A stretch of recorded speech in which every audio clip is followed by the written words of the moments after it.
Well, my name is Christopher Johnson Lassane. I go by KJ. I was part of the first graduating class at the San Diego Metropolitan Regional Career and Technical High School Institute of America. I had that on sometimes.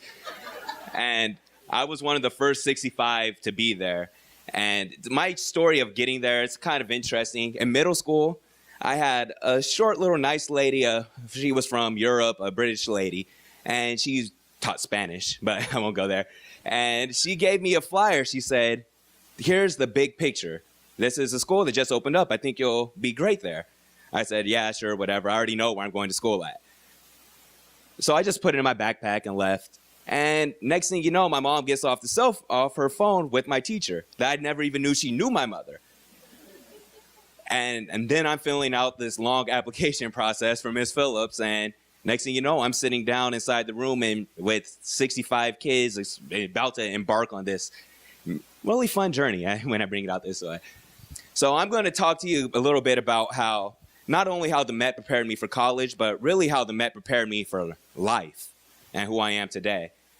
I'll jump to 10th grade. I had a new advisor, Miss Villegas. Let's stand up, Miss Villegas. You're going to be a spotlight here for a little bit. You're good. You can sit down. Now, I'm going to be real. Miss Villegas and I had our differences. And every day I had to go into school, sit in her classroom for the 3 years I was with her. We found one way to butt heads with each other. But the number one thing where I knew this was going to be a problem, I wrote a book report for Miss Villegas about Harry Potter. I love Harry Potter. Harry Potter was my second favorite book behind Lord of the Rings. And I put my heart and soul into this book report, everybody. I told her what happened. I said, Voldemort came back. The world's going to end. Miss V looked at that book report. I think she gave me a 15 out of 30. She said, "I don't care what happens in the book. Tell me what you learned from it. What did you get away from it?" And that's what the big picture asks you to do in everything. You're going out there doing personal projects. You're going out into your internship. But look underneath the surface of everything. When I'm doing a personal project I did a personal project on Roger Federer one day. I want to look at how the statistics he had. That's how I'm getting some more math in it. How is he able to do this? What degree do you want to hit the tennis ball in to get the liquid-like release he has from his racket? You look at the science behind it. You look at the history in tennis. How is this going to compare to be the number one athlete in the world? And those are some of the things you take away from every process you do in school. How do you get history, science, math, these subjects that I disagreed with completely? I hated math, but I'm doing it every day. I came in there, I wanted to be a big-time record producer. I wanted to be the next P. Diddy, next Jay-Z. That was math. All the time I put into it, getting a song, writing lyrics to fit into a 3-minute instrumental, or this 16 beats per minute.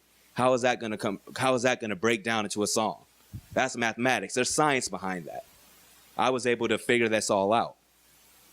Now, I'll talk about my internship right now too. I started in 9th grade, right after we took Miss Badger's Business Environments course. And I got an internship doing sound engineering at the Lyceum Theater in Horton Plaza. If you guys are going downtown, you may see it. This was a small regional theater, and I got to meet my mentor, Peter Hashigan, who ultimately changed my life. He was a great man. He was I have a connection with British people now I think about it. He was also from Europe.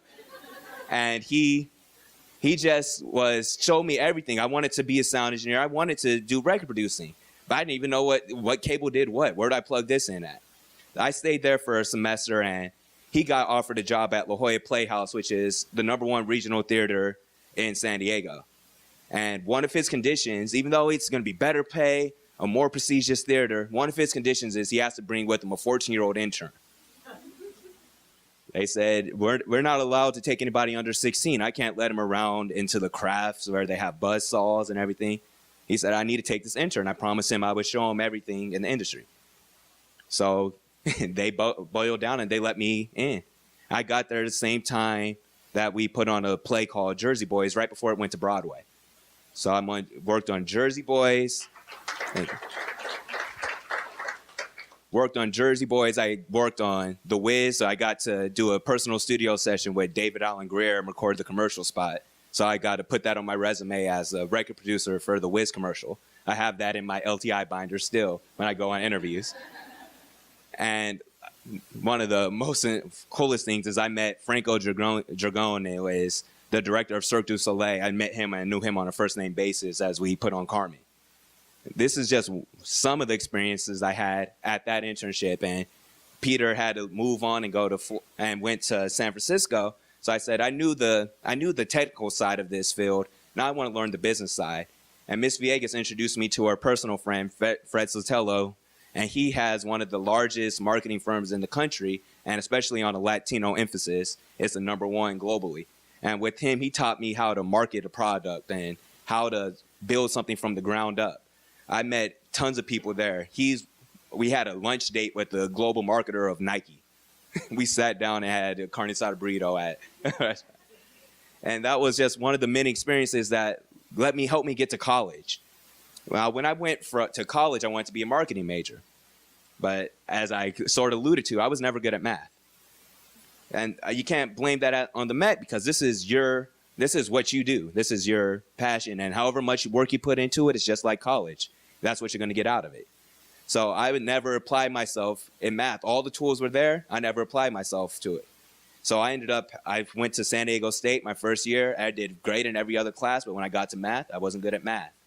I ended up having to go back to Mesa College to pass my math class. And walking by the Met every day, I almost said, you know what, I could just take a semester off. It's fine. I have a job. I mean, I don't need to go to school. But walking by the Met every day, sitting in the office with Miss Phillips, or walking by seeing Miss V's blue car as I go to class, I said, I have to get out of here. It's time to go.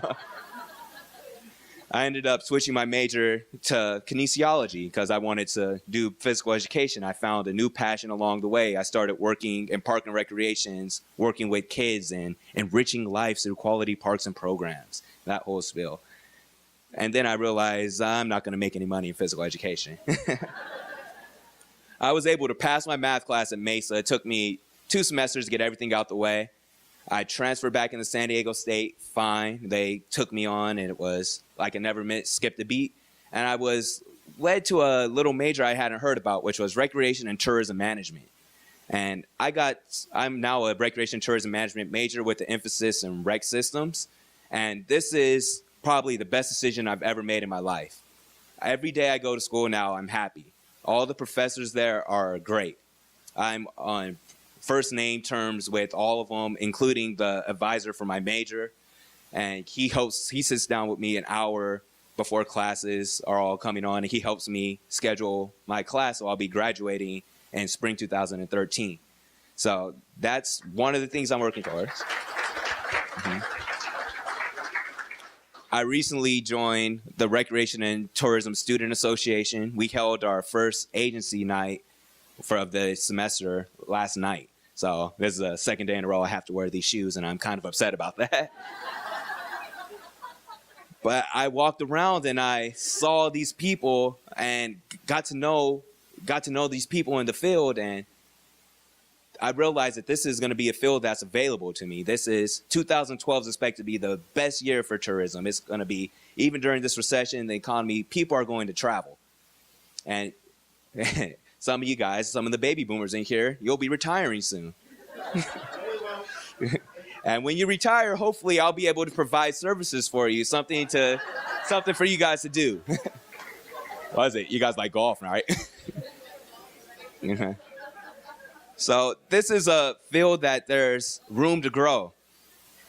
Right now I work for the City of San Diego Park and Recreation Department. I'm a part-time employee rec leader. So that takes about 30 hours a week working with kids, and I work in the same neighborhood that I grew up in. This is the same neighborhood where my cousin went to a traditional high school, and he ended up dropping out, and he went to jail. My other cousin, she went to the same high school, she dropped out, and she went to jail. They just got out. Right now, they're working hard. They're trying to find a job. I think the fact that I went to high school where somebody knows my name, or somebody came up to me every day and said, I could do it, or we believe in you. You're smart, you're intelligent, you're exemplary. That gave me the little motivation I needed to not end up like them. So that was one of the things that helped prepare me to be who I am today. And just I guess a brief announcement before I go, I'll be running for the RTSA, Recreation and Tourism Student Association president next semester, and it's going to add on to all my workload, but the networking will be great, and I'm just excited for everything that's been given to me and everything that these women, Miss Phillips, Miss Badger, Miss Villegas has done for me. And thank you all for your time, and these are truly a great bunch of people, and I appreciate you all for being here. And if you have any questions or anything, I'll be here. Just ask me anything.